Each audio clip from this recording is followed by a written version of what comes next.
So the statement was made by Laura Brownstein during a private Zoom call. The group involved an organization called Jewish Women for Joe and other donors from the Jewish community. And the participants have been absolutely panicking about the likelihood of Biden losing the election to Donald Trump. Some explain that they're having trouble sleeping at night. They're in a full-blown panic about this. And so Brownstein's trying to calm them down. Remember, there are donors involved in the Zoom call as well. And so Brownstein began by painting a picture of Biden as a dynamic and fully engaged president, describing him as busy, in control and crushing it. Obviously, she says, the debate sucked, but he came back so quickly, and he showed himself to be the thoughtful, powerful, showed himself to be thoughtful and powerful again, vigorous leader he has been throughout his presidency.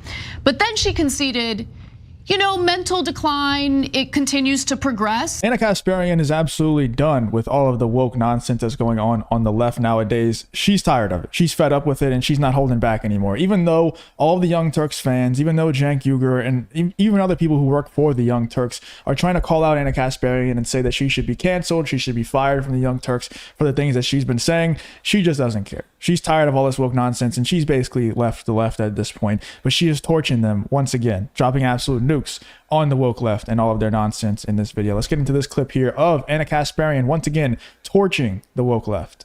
A Biden campaign spokesperson argues that there's really no reason to worry about Biden's mental fitness because should he get elected or reelected, even if his mental health declines further, he's got a brain trust that will run the country, and it consists of 3 people. That includes his wife, Jill Biden, Kamala Harris, and her husband. So the statement was made by Laura Brownstein during a private Zoom call. The group involved an organization called Jewish Women for Joe and other donors from the Jewish community. And the participants have been absolutely panicking about the likelihood of Biden losing the election to Donald Trump. Some explain that they're having trouble sleeping at night. They're in a full-blown panic about this. And so Brownstein's trying to calm them down. Remember, there are donors involved in the Zoom call as well. And so Brownstein began by painting a picture of Biden as a dynamic and fully engaged president, describing him as busy, in control and crushing it. Obviously, she says, the debate sucked, but he came back so quickly, and he showed himself to be the thoughtful, powerful, showed himself to be thoughtful and powerful again, vigorous leader he has been throughout his presidency. But then she conceded, mental decline, it continues to progress, and should he continue being president of the United States? It's crazy how they have the audacity to call him this vigorous leader that he's been throughout the entirety of the Biden presidency that Ana Kasparian is talking about here. When also there's other Democrats who are absolute paid shills for Joe Biden, like Whoopi Goldberg and The View, who say, I don't care. They're stooping to the level of, I don't care if the man poops his pants on stage. On one end, the spokesperson of the Biden regime is saying he's a vigorous leader and has been throughout his entire presidency. And on the other hand, we have Whoopi Goldberg saying that she doesn't care if he poops his pants on stage multiple times. Because we all have poopy days, according to Whoopi. This world, dude, we're going downhill fast. States, and should it continue to progress to a point where he wouldn't even be able to function as president of the United States, you have nothing to worry about, okay? She says that the brain trust of the Biden presidency is who we want running the country before naming First Lady Jill Biden, Vice President Kamala Harris, and Second Gentleman Doug Emhoff as people that we want involved in our future. Do we? Do we want those? I mean, look, Kamala Harris is one thing. I don't know anything about her husband. Yeah. And I don't know, I didn't elect Jill Biden, okay? I didn't vote for Joe Biden. I didn't even vote for Joe Biden, to be honest with you. I wrote in Bernie Sanders, but did Democratic voters know that they were voting in his wife instead of Joe Biden himself? Thanks for watching. Our audience. We damn sure knew that we weren't voting for Joe Biden, or not we, but they were not voting for Joe Biden. At least I knew that they weren't voting for Joe Biden. Apparently, these people are just tremendously shocked. Ana Kasparian and Whoopi Goldberg and Bill Maher and everybody who's on the Democrat side are just so shocked that Joe Biden didn't look super sharp in his debate with Donald Trump. Guys, have you paid attention at all over the last 4 years? The guy has not looked sharp a singular time. Not a singular time has this man looked sharp. He looks horrible and is getting worse and worse. I don't know how they're surprised at his debate performance. Everybody out there with a brain knew exactly what his debate performance would look like. But these people are just so shocked at how horrible it was. I don't get it. And he'd have done something along those lines. Then I read it and I'm like, oh my God, Cenk, what? Like, even I give them too much benefit of the doubt. Like, no, of course, it was Rando Bob number 3, etc.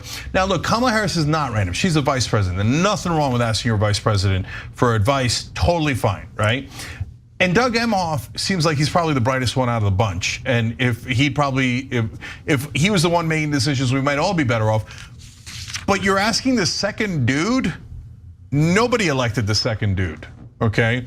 But of course, there's only really one decision maker. He's not listening to Kamala Harris. There's a story out right before we got on air about how the Biden team is polling to see how Kamala Harris would do against Donald Trump.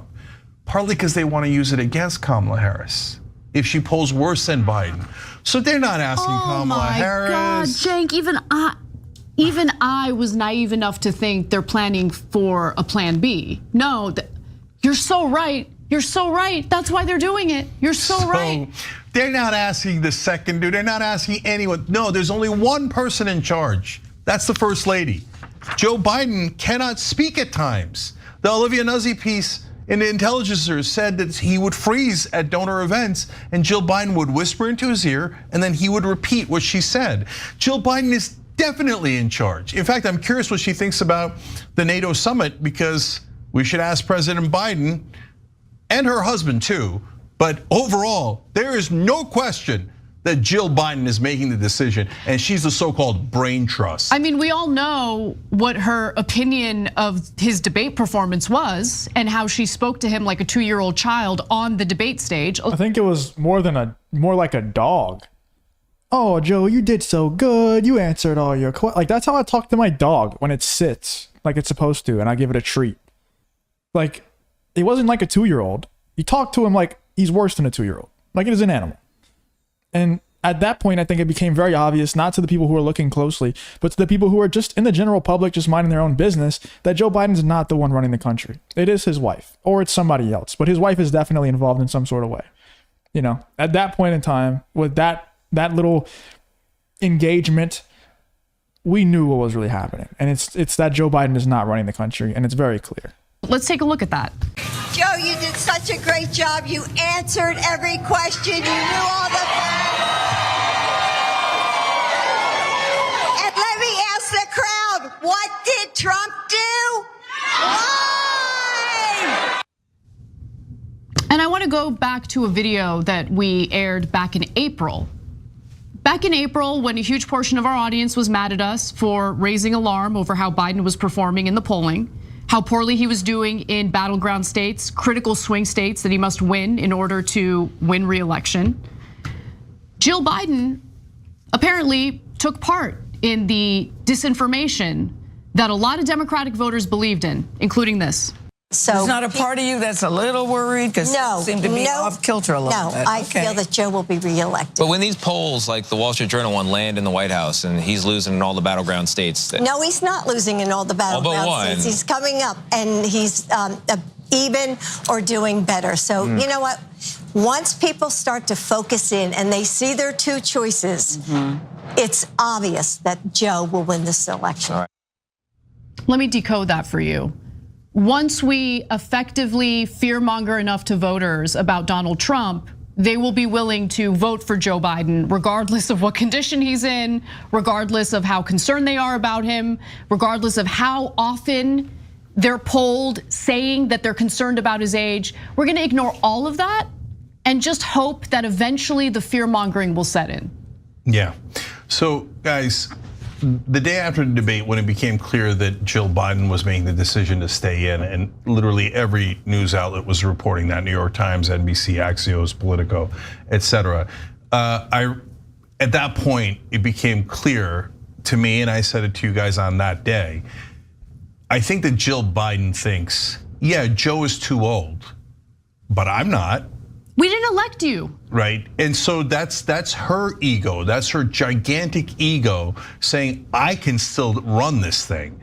Whether I 100% agree with Cenk Uygur and Ana Kasparian here, which I didn't think I would ever say, but they've been saying some real truths. Now, I don't know what their actual motive is here, but they're definitely saying the truth. You know, whether or not they have some ulterior motive, maybe they want a certain Democratic candidate that, you know, is not Joe Biden to win, or maybe they just genuinely want the best for the country. Who knows exactly what it is, but they're definitely telling the truth, and I never thought I would see it on this level. Let me know in the comments what you think about what Cenk Uygur and Ana Kasparian had to say about the woke left and the nonsense that's happening over there with the Biden regime.